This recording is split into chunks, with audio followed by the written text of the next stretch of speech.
Olá, meu nome é Léo Simão e seja bem-vindo ao Meditação Estoica. Neste podcast compartilho lições estoicas com mais de 2000 anos que têm o poder de nos proporcionar uma vida de maior equilíbrio, felicidade, abundância e paz.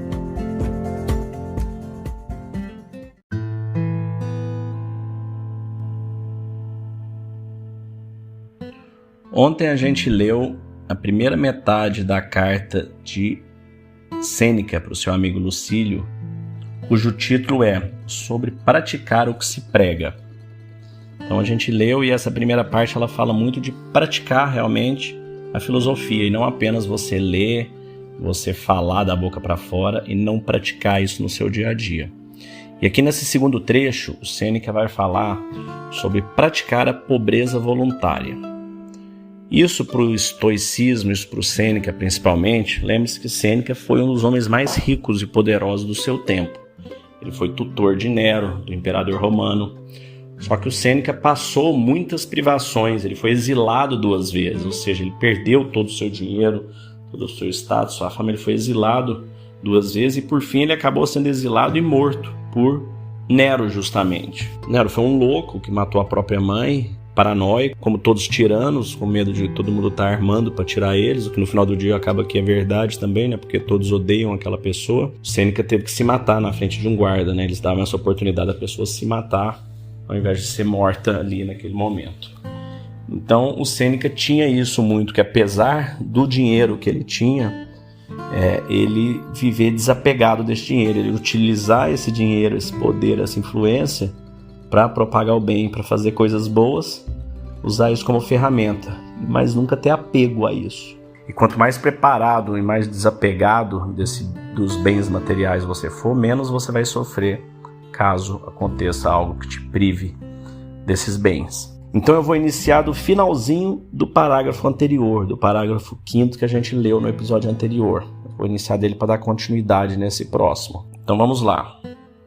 Portanto, omitindo as antigas definições de sabedoria e incluindo todo o modo de vida humana, posso ficar satisfeito com o seguinte: o que é sabedoria?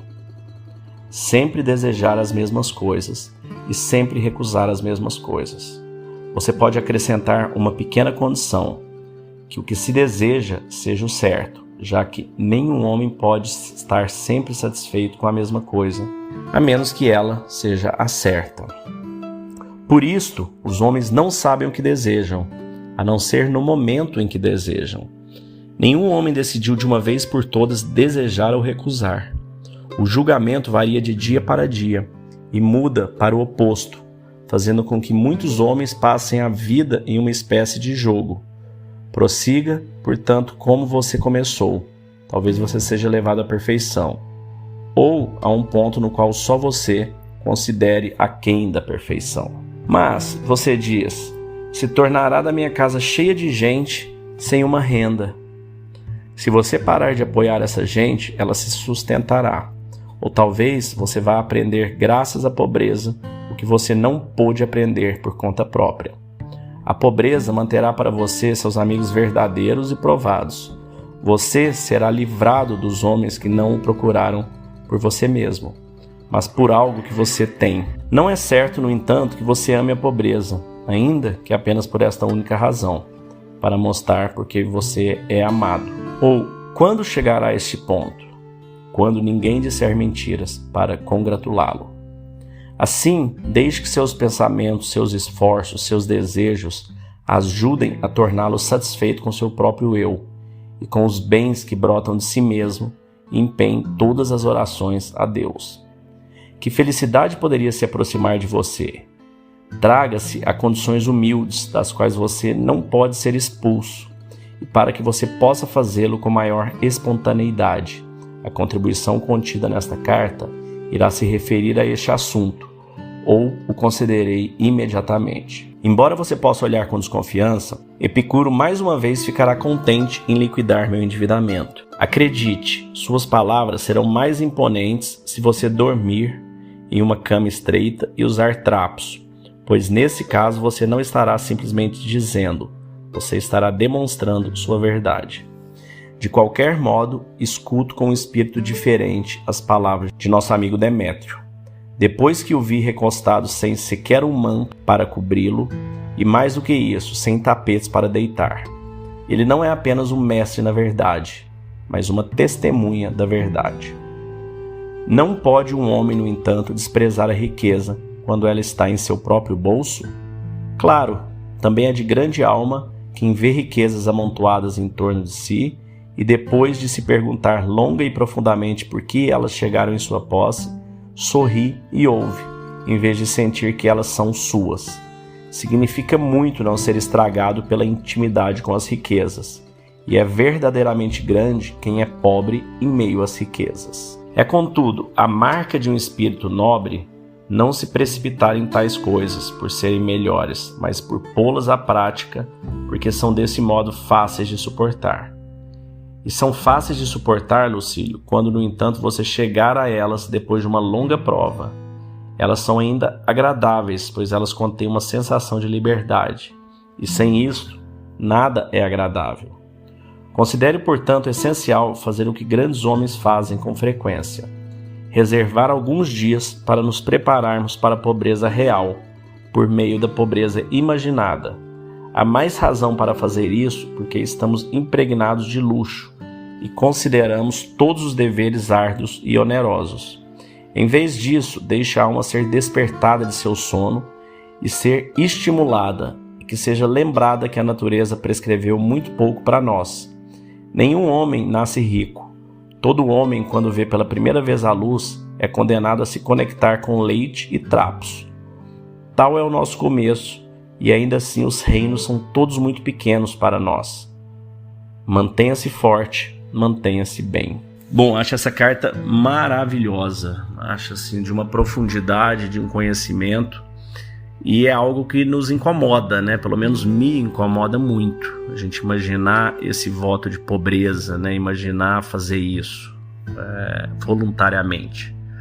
O que é muito interessante é que se você pegar todos os líderes espirituais de que se tem notícia, ou pelo menos do que eu tenho notícia, desde Jesus, Gandhi, Buda, Moisés e tantos outros, você vai perceber que todos eles viviam simplesmente da roupa do corpo e da comida que eles tinham para aquele dia. Nenhum deles buscou acumular posses, nenhum deles perdeu seu tempo com isso, porque eles percebiam a inutilidade de acumular posses, acumular riquezas. Eles percebiam a ilusão de você passar sua vida correndo atrás de algo que não tem nenhum valor intrínseco e que você não vai levar com você quando você for embora daqui. Agora, despertar dessa ilusão, nos entregarmos a fazer isso, aí já é outra história, né? É muito difícil.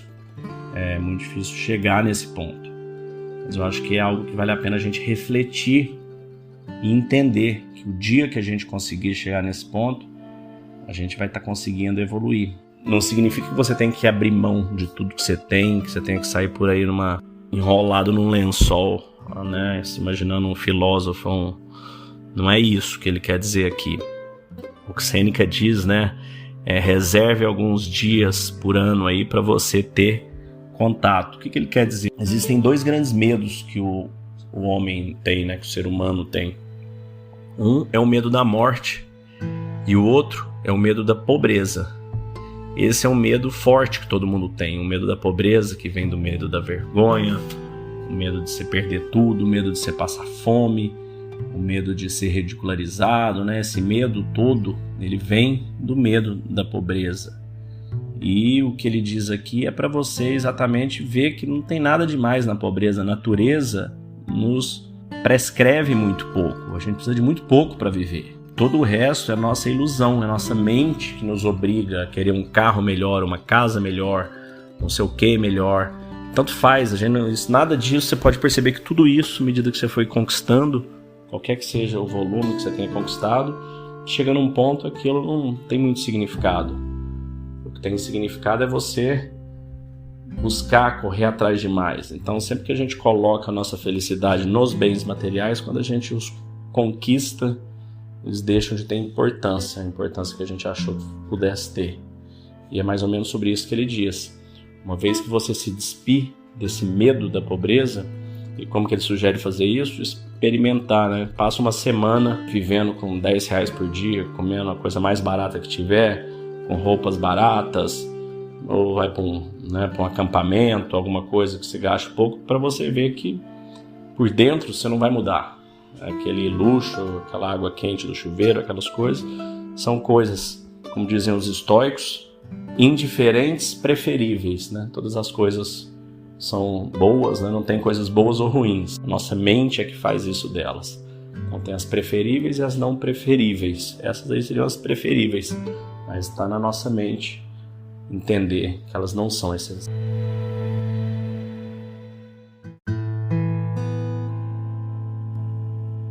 Se você está gostando desse conteúdo, não deixe de nos classificar onde quer que você esteja assistindo. Basta clicar aí, se for no Spotify ou Google, clicar nas estrelinhas, no YouTube. Isso ajuda a plataforma a entender como um conteúdo importante e relevante e a divulgar ele para mais pessoas. Não deixe de fazer isso, que você vai estar ajudando outras pessoas que também tiverem contato com esse conteúdo.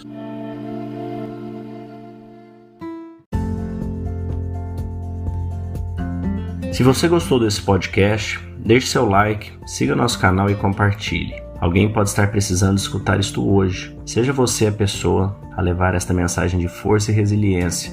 Pode mudar o dia e o destino de alguém. Estoicismo é uma fórmula que nos ajuda a superar os desafios e dificuldades da vida. Você pode nos escutar diariamente no Spotify, Apple e Google Podcast. E também no Instagram, buscando por Meditação Estoica. Fique com Deus e tenha um dia de abundância e paz.